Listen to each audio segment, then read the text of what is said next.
नमस्कार। आज हम एक बहुत ही दिलचस्प किताब हमजा एंड्रिया जोरत्सिस की द डिवाइन रियलिटी की गहराई में उतरेंगे। ये किताब कुछ बड़े दार्शनिक और मजहबी सवालों को उठाती है और उनके जवाब देने की कोशिश करती है। तो इस विश्लेषण में हम क्या करने वाले हैं? हम इस किताब के जो सबसे मुख्य तर्क हैं उन्हें आसान भाषा में समझने की कोशिश करेंगे। ये किताब एक तरफ तो इस्लामी नजरिए से ईश्वर के अस्तित्व के हक में मजबूत दलीलें पेश करती है और दूसरी तरफ नास्तिकता यानी एथिज्म का एक गहरा विश्लेषण भी करती है। ठीक है, तो हमारा सफर कुछ इस तरह रहेगा। सबसे पहले हम देखेंगे कि किताब नास्तिकता को कैसे परिभाषित करती है, फिर हम उस नजरिए पर की गई आलोचना को समझेंगे और आखिर में हम ईश्वर के अस्तित्व के पक्ष में जो तर्क दिए गए हैं उन पर विस्तार से बात करेंगे। तो चलिए शुरू करते हैं पहले सेक्शन के साथ, नास्तिकता, इसकी परिभाषा और इसके मायने। यहीं पर किताब अपनी पूरी बहस की नींव रखती है कि अगर ईश्वर ना हो तो एक जिंदगी का मतलब क्या रह जाता है।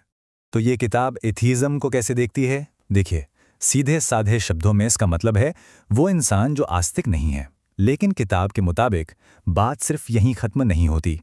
वो कहती है कि ज्यादातर नास्तिक फिलॉसफिकल नेचुरलिस्ट भी होते हैं। अब इसका क्या मतलब हुआ? इसका मतलब है कि वो ये मानते हैं कि कोई अलौकिक शक्ति नहीं है और इस दुनिया में जो कुछ भी हो रहा है उसे सिर्फ और सिर्फ भौतिक प्रक्रियाओं से समझाया जा सकता है। और यहीं से एक बहुत बड़ा सवाल खड़ा होता है जिसे किताब अपने दूसरे अध्याय में उठाती है। सवाल ये है कि अगर ये दुनिया सच में ईश्वर के बिना है, जैसा कि नेचुरलिज्म कहता है, तो फिर हम इंसानों के वजूद का, हमारी जिंदगी का आखिर मतलब क्या है? इस पॉइंट को और साफ करने के लिए किताब जाने माने नास्तिक रिचर्ड डॉकिंस के इस कोट का हवाला देती है। डॉकिंस कहते हैं कि अगर आप गहराई से देखें तो इस दुनिया में न कोई डिजाइन है, न कोई मकसद, न कोई अच्छाई, न कोई बुराई। कुछ भी नहीं है सिवाय एक अंधी और बेरहम उदासीनता के। किताब का कहना है कि यह नेचुरलिज्म का एक लॉजिकल नतीजा है जिससे बचा नहीं जा सकता।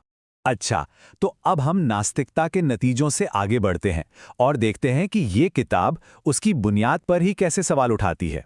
किताब के तीसरे अध्याय में एक बहुत ही दिलचस्प सवाल उठाया गया है, वो ये कि हमारी सोचने समझने की शक्ति, हमारी जो तर्क करने की काबिलियत है, वो आखिर आई कहाँ से?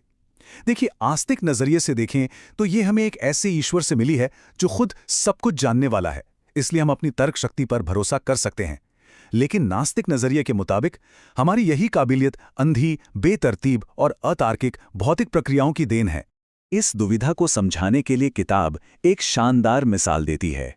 जरा सोचिए, क्या कोई ऐसे टैक्सी ड्राइवर पर भरोसा करेगा जिसकी आंखों पर पट्टी बंधी हो कि वो उसे सही सलामत मंजिल तक पहुंचा देगा? किताब के मुताबिक ऐसी तर्क शक्ति पर भरोसा करना जो खुद अतार्किक प्रक्रियाओं से पैदा हुई है, वो भी उतना ही अजीब है। इसके बाद चौथा अध्याय एक और कदम आगे बढ़ता है। वो कहता है कि किसी बनाने वाले पर यकीन करना एक स्वस्पष्ट बात है, मतलब ये एक तरह की डिफ़ॉल्ट सेटिंग है, एक कुदरती सोच। इसलिए सबूत पेश करने की जिम्मेदारी उसकी नहीं है जो ईश्वर को मानता है, बल्कि उसकी है जो इस स्वाभाविक सोच को नकारता है। यहाँ से किताब का फोकस बदलता है। अब तक हम नास्तिकता की आलोचना देख रहे थे, लेकिन अब किताब ईश्वर के अस्तित्व के हक में तर्क पेश करना शुरू करती है और इसकी शुरुआत होती है इस सवाल से कि ये ब्रह्मांड कहाँ से आया। 5वें अध्याय में एक बहुत ही सीधी और तार्किक दलील दी गई है। पहला पॉइंट, हर वो चीज जिसकी कोई शुरुआत होती है उसकी कोई ना कोई वजह जरूर होती है।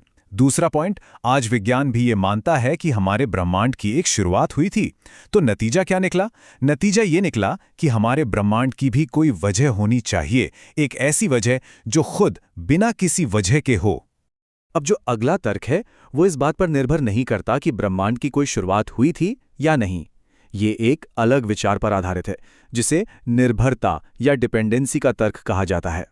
इसे समझने के लिए जरा डोमिनोज की एक लाइन की कल्पना कीजिए, एक ऐसी लाइन जो कभी खत्म ही नहीं होती, अनंत तक जाती है। किताब पूछती है कि भले ही ये लाइन अनंत हो, फिर भी कोई तो ऐसी चीज होगी ना जो इन सारे डोमिनोज को थामे हुए है, जिस पर ये सब टिके हैं। जाहिर है वो चीज खुद एक डोमिनो नहीं हो सकती, उसे पूरी लाइन से आजाद और अलग होना होगा। और बस यही निर्भरता का तर्क है।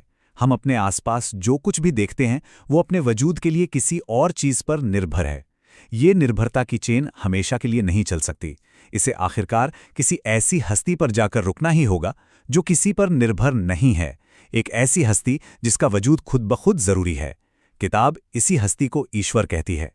तो इन सभी तर्कों को एक साथ मिला दें तो हम किताब के सबसे अहम नतीजे पर पहुंचते हैं कि आखिर ये डिवाइन रियलिटी है क्या। संक्षेप में द डिवाइन रियलिटी का मुख्य दावा ये है कि ईश्वर सिर्फ आस्था की बात नहीं है, बल्कि वो हकीकत की कई बड़ी सच्चाइयों के लिए सबसे अच्छी, सबसे तार्किक व्याख्या है। चाहे वो ब्रह्मांड की शुरुआत हो, हर चीज़ की किसी और चीज़ पर निर्भरता हो, हमारी चेतना का अस्तित्व हो, सही और गलत के असली मायने हो, या फिर हमारी अपनी सोचने समझने की शक्ति ही क्यों ना हो। तो अंत में ये किताब हमें इस एक बुनियादी और बहुत बड़े सवाल के साथ छोड़ जाती है, जो इस पूरी बातचीत का निचोड़ है। क्या हकीकत, जैसी हम उसे जानते हैं और महसूस करते हैं, उसे पूरी तरह समझने के लिए एक दिव्य व्याख्या की ज़रूरत है?